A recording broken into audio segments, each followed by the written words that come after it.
Young and Empower, where we hope to shine some light on some of this city's most powerful stories. Today we have with us James Sheppard, a 30-year veteran of the City of Rochester Police Department, ex-chief and county legislator. Thank you for being with us, Chep. Thank you for inviting me. So I see that you've been doing a lot of work and you put a lot of work into the city throughout your 30-year career. I guess my first question to you would be, who is James Sheppard? That's a very interesting story. Number one, I'm 61 years old.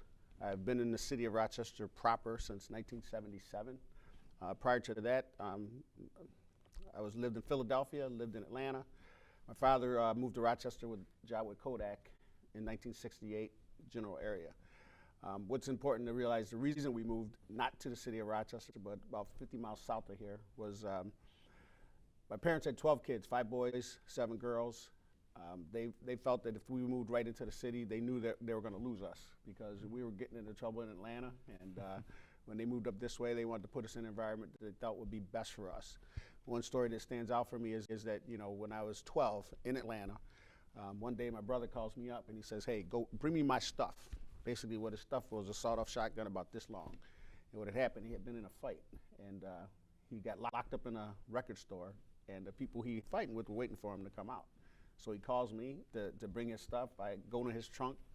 I get a sawed-off shotgun. I get his shotgun shells. I put them in a brown paper bag, and I walk to him. Take me about 4 blocks. I go to the record store that he's hiding in. Boom, I give it to him. We walk together. Then as we walk down the street, they come rolling up in a car. You know, he points a shotgun at them, and they slowly just drive by, and nothing happens. But that stands out for me so much because when I think about it, that could have changed my life and his life significantly if just, boom, if that had happened. And so, you know, once I moved to New York State and started growing up and out there in the country, there ain't nothing to do to get in trouble. We were blessed in that sense. Okay, so you're no stranger to the difficulties that a young adult may have in the inner city living, or the risks of individuals, I mean, looking for the best effort or the best,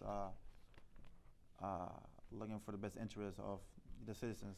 You know, this story I just described to you, that always stands out in my mind because so often with young adults, you know, particularly young adults of color, it's those moments that change a life. Mm-hmm. You know, for me, I was lucky and things worked out great. For another kid, shotgun could have went off, and next thing you know, he's going to jail or somebody got killed or something like that, and it's a negative. So I always think about that when I think about what I do and what impact can I have on somebody else following me in life.